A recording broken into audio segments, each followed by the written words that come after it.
From the heart, July 6, Enoch. Genesis 5:22. After he begot Methuselah, Enoch walked with God 300 years. Enoch learned from the lips of Adam the painful story of the fall and the precious story of God's condescending grace and the gift of his Son as the world's Redeemer. He believed and relied upon the promise given. Enoch was a holy man. He served God with singleness of heart.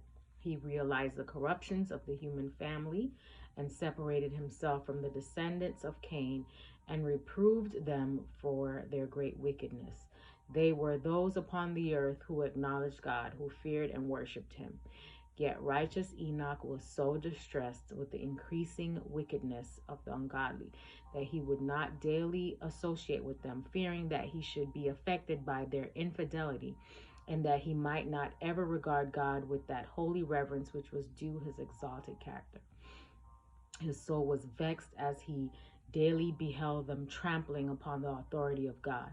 He chose to be separate from them and spent much of his time in solitude, giving himself to reflection and prayer. He waited before God and prayed to know his will more perfectly that he might perform it. God communed with Enoch through his angels and gave him divine instruction. He made known to him that he would not always bear with human beings in their rebellion, that it was his purpose to destroy the sinful race by bringing a flood of waters upon the earth. The beautiful Garden of Eden, from which our first parents had been driven, remained until God determined to destroy the earth by a flood. The Lord had planted that garden and especially blessed it, and in his wonderful providence he withdrew it from the earth and will return it again, more gloriously adorned than before it was removed. God purposed to preserve a specimen of his perfect work of creation, free from the curse which sin had brought upon the earth. Enoch continued to grow more heavenly while communing with God. His face was radiant with a holy light. The Lord loved Enoch because he steadfastly followed him.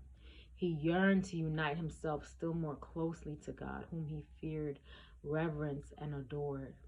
The Lord would not permit Enoch to die like others, but sent his angels to take him to heaven without seeing death.